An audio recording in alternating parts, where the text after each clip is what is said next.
Hello and welcome to Rebooks podcast series for the young author. Today I am with Dhruv Vijay Kumar, who is from UAE, and he has written a very different book on how on the life of a obese child.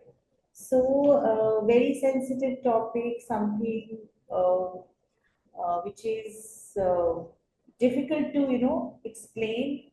So this story about emotions of an obese child is something I felt very sensitive, very intelligently put, very the emotions are very well portrayed.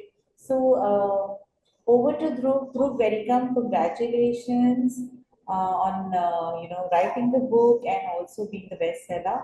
So tell me, Dhruv, very different topic. How did you think of this? Ma'am, I thought of this because every time I was also experiencing this, that they used to bully us, make fun of us. Sometimes they used to take pictures and edit it. So all of that I wanted to put in this book and make sure that it stops and everyone is treated equally. I think it's more of we are judged by the shape more than what the heart is. So tell me, it must be a very difficult time for you as a child when you're growing up and you're compared and you're bullied, um, and you're still very young too. So tell me, when did you first time feel that no, I'm not going to take this anymore? Yeah, ma'am, when I was 5, they used to keep on making fun of me. They used to poke me because I was very fat and all that. So then one day, then I learned martial arts, which taught me self defense, so that I could like put a stop whenever they used to bully me and all that stuff. I could like get the encouragement and discipline to understand and fight back and tell them that it is just a shape and a condition. It's not a, like disability or anything. Also, Everyone is equal. absolutely right.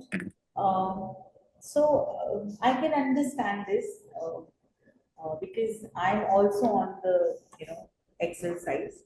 So and it didn't happen like that. It was like from being fit to then reaching a point weight where others are uncomfortable more than you are. So many a times I used to feel that it's so difficult for people. Why it is so difficult for people to understand one thing that it's something that we know. It's not that the person doesn't know that somebody is of a particular shape, But why do people make that so prominent by telling? What could be the reason behind it? Have you ever thought why do people enjoy giving pain to others or being insensitive to others? Ma'am, I think because society is made like that for perfect people, not like people like us who are like fat and all, like and obese. They don't want us. They only want thin athletes. So it is like for them. So they get more, more. They don't accept any difference. They only want that kind. So then they think that we are like someone very different apart from their kind. So that's why they make fun of us. That's what. Tell me, Yes. what are the best ways for someone who is going through this? In your story, also, you talked about hurt, you've talked about how it feels. Can you elaborate? Can you explain a little more for people to understand it better? And more than fighting back, it's I think it's more of an acceptance where the person understand what are the strongest points in them. In your case, like you said, you went for martial arts, and there you understood your strengths, you understood your body, you understood your mind, you understood how you can direct your energy. Ma'am, the best thing to do if you're getting bullied is parental support because they will accept however you are, in what shape you are, in whatever you are, because they'll always be on your side no matter what happens. And they'll always ask you to follow your dream no matter what someone says to you. Just go ahead, forget that they said. Like, even though they will make a wound, that the scar will be there, but you should heal it. But then at times, group, what happens? The person who's getting bullied or who's feeling hurt is not even able to express. They're not able to tell the other person that how I'm feeling. Or there are times when they are not. Probably the dynamics are not are such that where they get support. In that case, what should be the strategy of a person who's being hurt? Ma'am, so they first they need to know that they are bullied. Hmm. Like, they should know that we are not, we are the same human being at every time, but it's just like, talk to school, like the teacher. She's always there. She's your second mom. She will always help you. She will complain to them. She will fight on your side as your perspective. If you say that this child is bullying me, she will come and she will talk to that child saying, why are you doing this? And then she will complain to the parents that he's making she or he is making fun of an obese child. So that's the best thing to do if you're in school and you get bullied. So, Dhruv, I have a question here. Sometimes uh, we being the spectators or somebody who's outside can notice the clues, we can see through a child's changing behavior, or we can understand through situations why this child is, a kind of separating themselves from the group. So, is there any way, even as outsiders, if we can look at certain, uh, behavior changes, and we can help the child? We can go and ask, is there anything which is troubling you? Because in most of the bullying cases, what happens is the child takes little long to understand and to express their feelings because they're scared. There could be so many Yes, things. ma'am. So, There's a how lot of stress going on at that time. can you explain what exactly happens? How the day looks like when somebody is going through that stress? They like feel very like mixed emotions, that like, why am I like this? They like start blaming their own body, like, why am I meant like this if everyone is like that? Why am I like this but everyone is that? They keep on fighting with their own body, that why am I like this?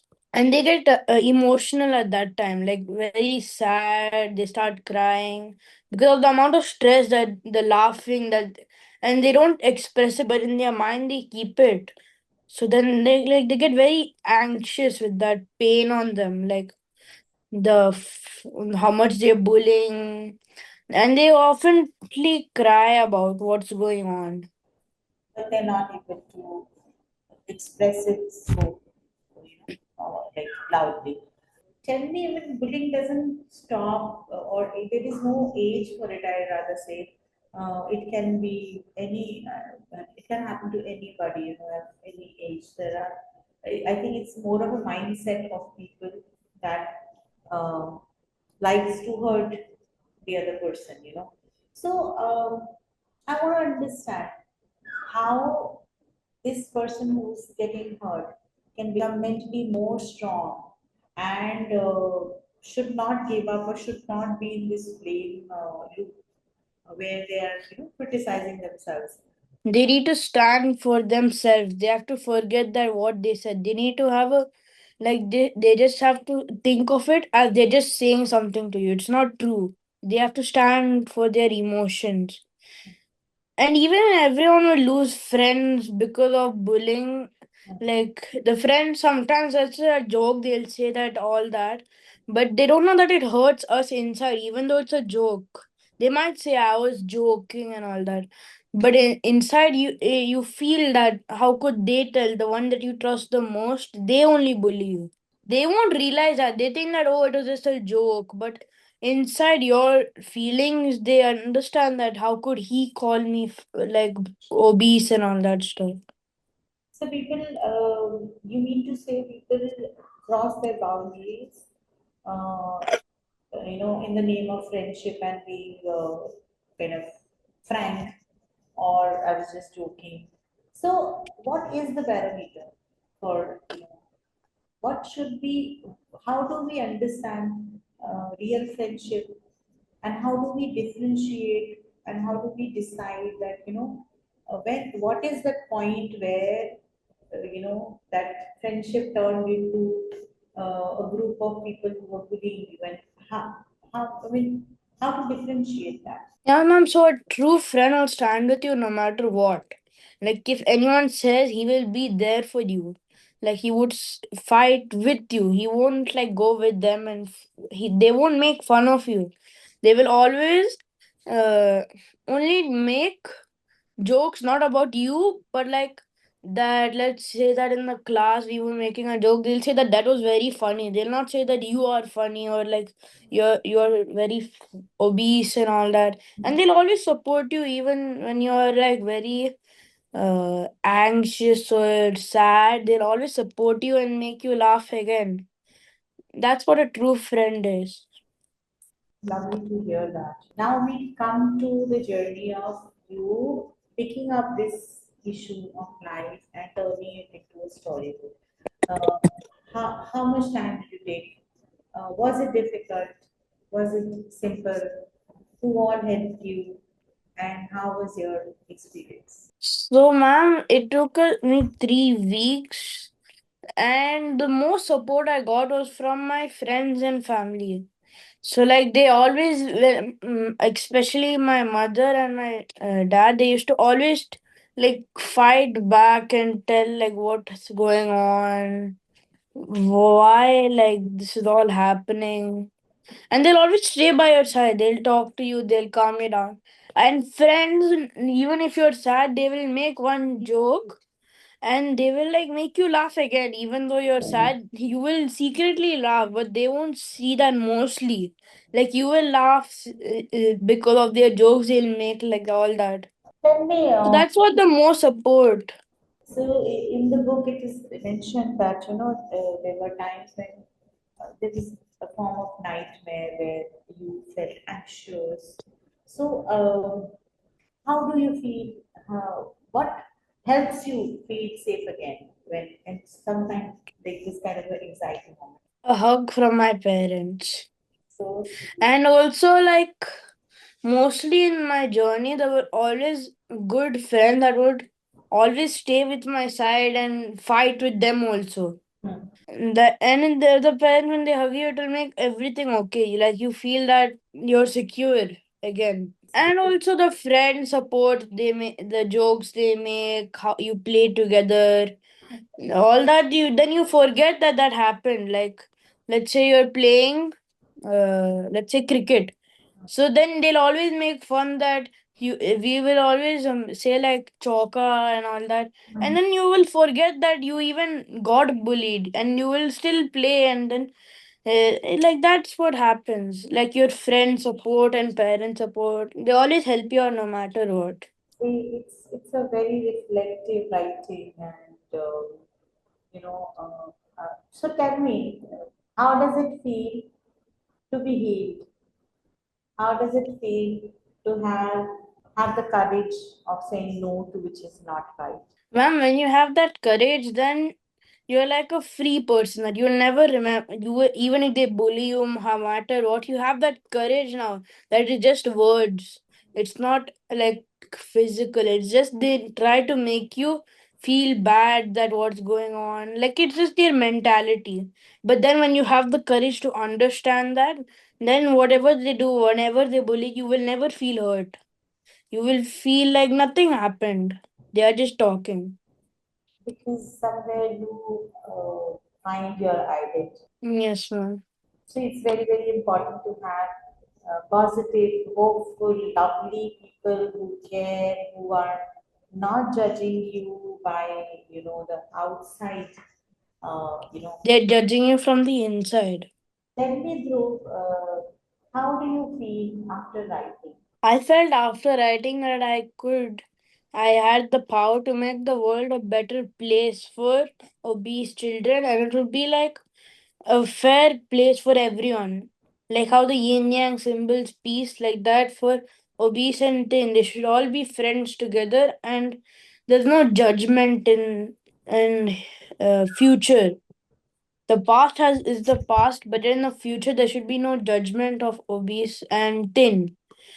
Like also now sometimes they make fun of thin people that they're like very skinny and all that. So that they should both like be connected forever, like and no fighting.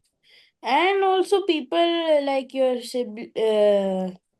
people like your family, they connected you to understand the journey like of what's going on. And it's okay about what's going on. It's just people's words, not no one in and one thing, your family will never judge you of what you are or who you are. Like let's say your uncle also, he'll never look at you like that. He'll see your inside, how you are inside, not outside. This is just your physical, but he'll see your mental, how you are inside, the beauty of your inside, not outside. So like that, that's the support.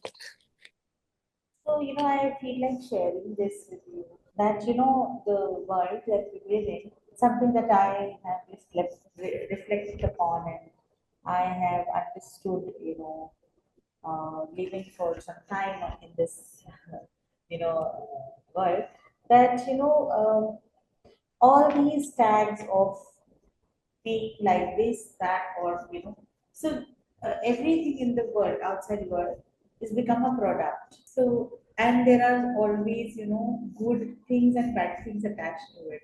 So, somewhere I think we have to understand that we are humans, and we have so much to learn from nature because nature provides so many things, so much of variety is there. If you see, there is a big leaf, a small leaf, tiny leaf, and we still call it Mm. so beautiful, right? I think So every leaf of the world is always beautiful. Whether it's dried out or it's still like whether it's in a there, it's blooming always state, beautiful.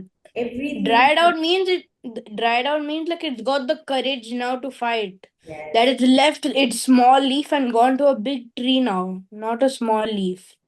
so beautiful. Such a beautiful thought, So I think, this is what I think people who can think, who can uh, kind of understand, who live through their soul, who understand the center of their being, are able to see beauty. It is everything on this earth is beautiful. Everything has its relevance. It's just that, we have to understand it from the center of our heart, and we have to, accept and be appreciative of everything which is around us and in us. So, it was a very different journey for me also, to come on this podcast with you, read your book, understand how, it happens, personally going through that journey myself also. Uh, I, loved the courage.